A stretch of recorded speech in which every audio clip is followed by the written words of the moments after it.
Hi everyone, Dr. Lindsay Kwok Hugh here today. Welcome to my channel. Today we are talking about how to establish classroom routines in any classroom across any grade level. Now, classroom routines, as you already well know, are critical and directly connected to student learning and student success because they help students to know what to expect and how to engage in a task independent of your help, so that you can reallocate your time to helping individual students or small groups. Now today I'm going to teach you an easy, foolproof way to establishing any classroom routine in your classroom and how to embed it so deeply that you can literally turn your back and the class will continue to run and hum on its own. That is the true mark of success because, again, this enables you to allocate your time to supporting individual students.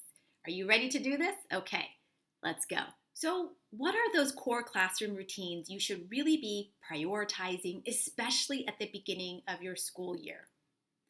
Well, you can Google lists upon lists of different classroom routines and you will get a million gajillion hits. But really, classroom routines are highly personalized to who you are as an individual. There are some teachers who can tolerate a ton of noise in their classroom. In fact, they love that type of activity. They love that type of noise, so long as it's, of course, productive noise. But there are some teachers who really prefer for students to either whisper to one another, to play classical music during independent work time, and that's why you have to really get clear on your vision and expectation of individualized work, because that is sort of the sweet spot of instruction, right? That's where we can go out and really support individualized student needs.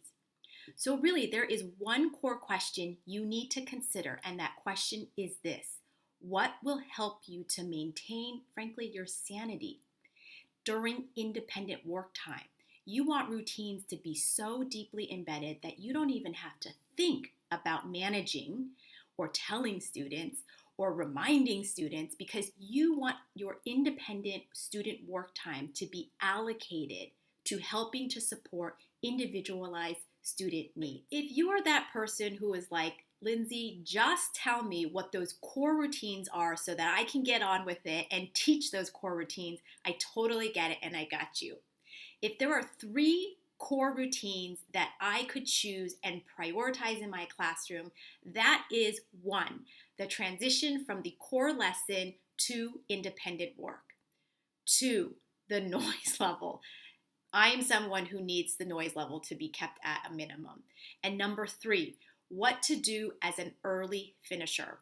If I can get those 3 routines down solid, totally down pat, I know that as a teacher, I am golden. In fact, I am so golden that will enable me to actually allocate my time to, again, supporting small groups and individual student needs. And I think that, again, that is the sweet spot of instruction.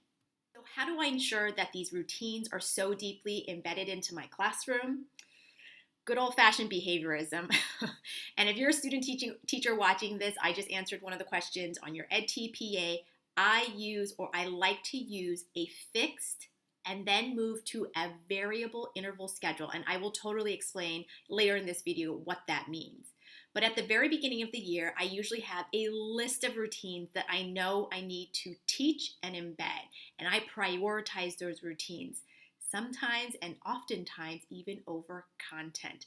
Don't tell any of my principals that, but that is the darn truth. In order to get the results that I get in my classroom, I know I need to invest heavily on ensuring that my classroom runs seamlessly so that I can differentiate and meet all of my students' needs. Now, at the beginning of each content area or period, I will review one key routine that I want to highlight, and I follow the tried and true method of direct instruction. So I do, you do, we do. I will model the routine, we will practice it together, and then you independently show me that you understand and can engage in this routine. Now, when students are practicing, here's where the behaviorism component comes up. I rely a lot on external reinforcement, at least in the very beginning, and I like to give out M&Ms. M&Ms are what really motivates. I work with elementary school students, or I was an elementary school teacher rather.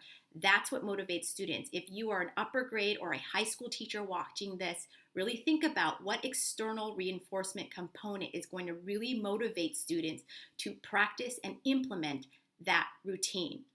I give out one M&M to every single student who I see successfully practicing that routine.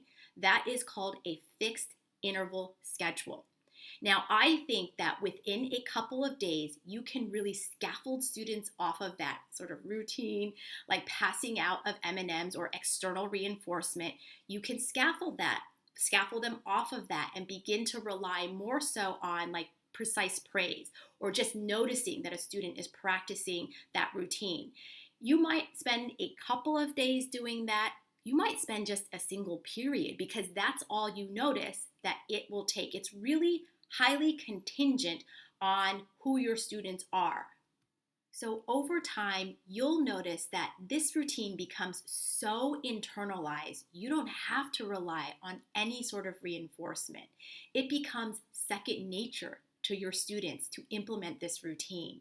And so you'll notice you'll teach the core lesson and your students will seamlessly move into independent work, enabling you to really focus on individualizing your instruction. The classroom will run itself, but this is solely contingent on the amount of time that you invest into building, reinforcing, and establishing this routine foundation in your classroom. I hope this was helpful. My name is Dr. Lindsay Kwok-Hugh. If you liked this video, go ahead and hit that like button. You can subscribe to my channel, and please continue to watch and engage with this content, especially if you are interested in setting up a successful classroom. Let me know how this goes.